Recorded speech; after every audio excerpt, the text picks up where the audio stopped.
देश की राजधानी दिल्ली में पिछले 23 अप्रैल से जंतर मंतर पर पहलवानों के चल रहे धरने को लेकर रोज़ कहीं न कहीं नई बातें आती हैं।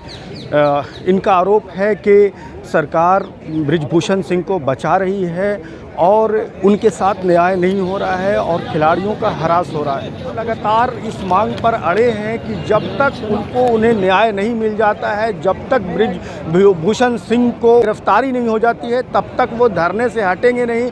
इसको लेकर कई तरह की चीज़ें सामने आ रही हैं। इस धरने में विपक्ष के कई बड़े नेता भी आए, दिल्ली के मुख्यमंत्री अरविंद केजरीवाल आए, वहीं कांग्रेस की बड़ी नेता प्रियंका गांधी आई और कई देश के बड़े। तो ये अगर इस आंदोलन को माना जाए तो कहीं न कहीं ये सत्ता बनाम विपक्ष भी हो गया है, क्योंकि विपक्ष जो है धरने पर बैठे जो धरनार्थी हैं, जो खिलाड़ी हैं, इन्हें किसानों का भी समर्थन मिला है, विपक्ष के नेता का भी, और अलग अलग संगठन हैं जो इन्हें समर्थन दे रहे हैं। तो कहीं न कहीं इनकी मांग सत्ता के बैठे लोगों के खिलाफ है, तो विपक्ष उनका समर्थन कर रहे हैं। लेकिन उनका कहना है कि जो बृजभूषण सिंह है वो 5 बार सांसद रहे हैं और उनकी बड़ी पहुंच है, बहुत रसूख वाले हैं, इसलिए उनका एक खौफ रहा है। कई बार मीडिया के लोगों ने जब उनसे बात किया तो बृजभूषण सिंह हमेशा ये बात कहते रहे हैं कि अगर मैंने कोई यौन उत्पीड़न किया है तो उसका सबूत दिया जाए, और इस बात को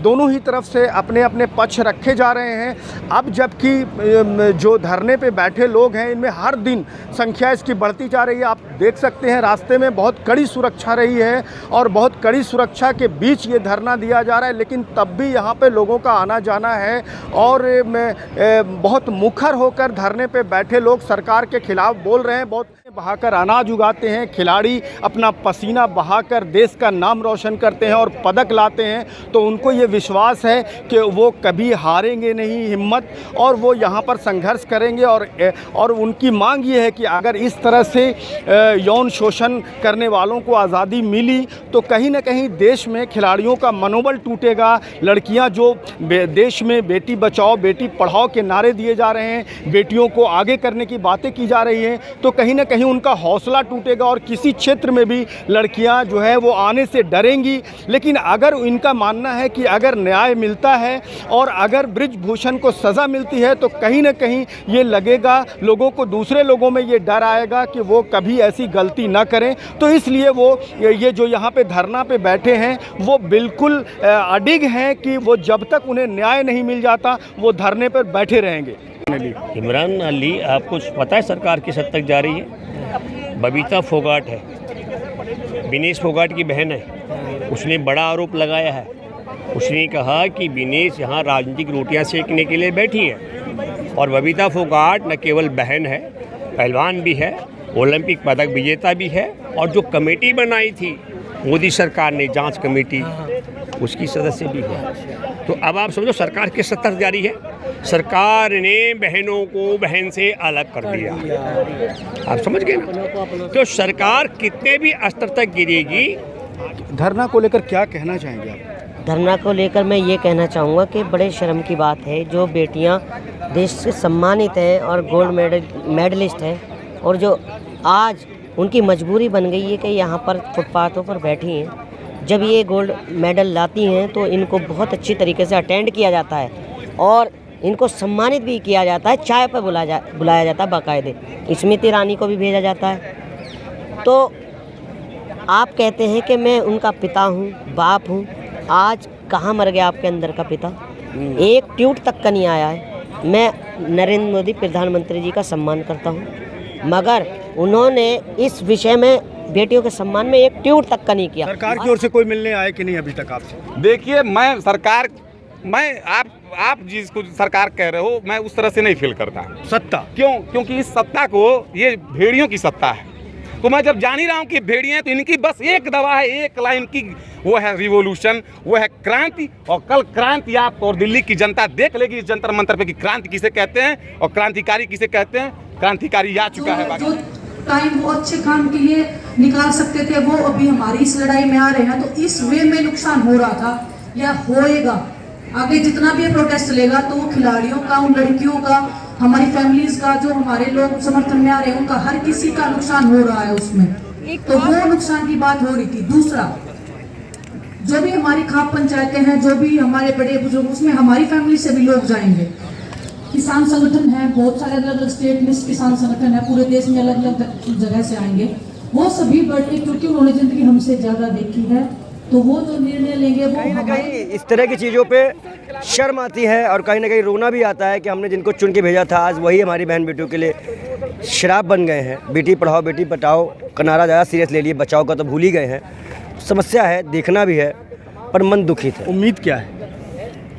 उम्मीद हमें न्याय की है, सुप्रीम कोर्ट से न्याय की है। सरकार नहीं सुनेगी सुप्रीम कोर्ट, बेटियां तब तक बैठी रहेंगी तो उनको न्याय नहीं मिलेगा, सीधी बात है। क्या परिचय हो सर आपका? बाल योगी महाराज।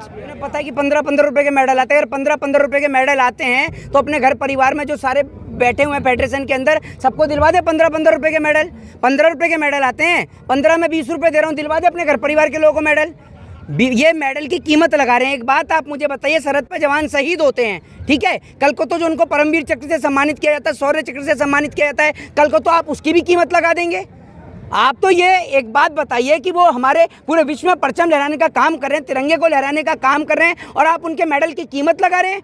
एक बात आप मुझे बताइए, ब्रजभूषण शरण सिंह ने इसके बाद एक लाइन और कही, उन्होंने कही कि पैसे पूरा जीवन में संघर्ष है। हम लोग किसान लोग हैं, धरती पुत्र हैं, और किसान के बिना ये देश बनता नहीं है। आप जानते हो किसान इस देश का सच्चा नायक है। तो ये धरना जो आज बेटियों के साथ 28 दिन हो गए हैं, तो आज एक बेटी पहलवान बन करके कम से कम 10-15 साल वो मेहनत करती है और खून पसीना बहा करके, और उसके बाद जो वो अपना एक उसको मिलता है। और आज तो देखिए ये तो स्वर्ण पदक विजेता हैं, गोल्ड जीत करके आई हैं। तो मेहनत में तो इन्होंने जब 10 साल इन्होंने मेहनत कर ली, 15 साल इन्होंने मेहनत कर ली, और पसीना बहा करके तो पहलवान बनता है। तो ये तो 28 दिन है। किसान तो पूरा साल 365 दिन जो होता है उसमें मेहनत ही मेहनत करता है। आप देख लीजिए कितनी मेहनत है। बरसात आ जाती है किसान के ऊपर, कभी तूफान आ जाता है, फसलें खराब हो जाती हैं। दुख और सुख का तो हमारा जोड़ा है किसान का। तो इसलिए 28 दिन जो है ये कोई बड़ी बात नहीं है। अभी तो किसान 13 महीने बैठे थे। उम्मीदें क्या है? उम्मीद बिल्कुल सकारात्मक है। मोदी जी आज किस तरीके से सुन नहीं पा रहे हैं या उनको भ्रमित किया जा रहा है, निश्चित तौर पर जो ब्रजभूषण जिस तरह का उसने ये कृत्य किया है, मैं तो ये कहना चाहता हूँ उसको निश्चित तौर पर सज़ा मिलेगी। और वो भी घबराया हुआ है, तमाम तरह की उलझुल बात कर रहा है। कभी कहता है हमारे कहलवाता अपने गुरगांव से कि 2000 गांव हैं हमारे। अरे जातिवाद का रूप देना चाहता है उसको। वो कहता है कभी हरियाणा की बेटियां हैं, हरियाणा की बेटियां हैं। बताइए आप, ये देश की बेटियां हैं, ये किसान की बेटियां हैं, ये भारत की बेटियां बढ़ रहा है। क्यों बढ़ रहा है? किसान को कुछ नहीं मिलता, खेती के अंदर मिलता तो घाटे में रहता, दुखी हो गया, मरने जैसा हो गया। अब ये लड़कियों का यौन शोषण कर लिया। जो वर्ल्ड की चैंपियन हैं उनके साथ ऐसा किया, तो अब हर लड़की हर आदमी को डरने लगे। आदमी कितने को 50 आदमी से देखे कि हर लड़की को वो अपने खेल नहीं बेच सकते, क्योंकि लड़की को तो वहाँ जाएंगे तो रेप करेंगे लड़की।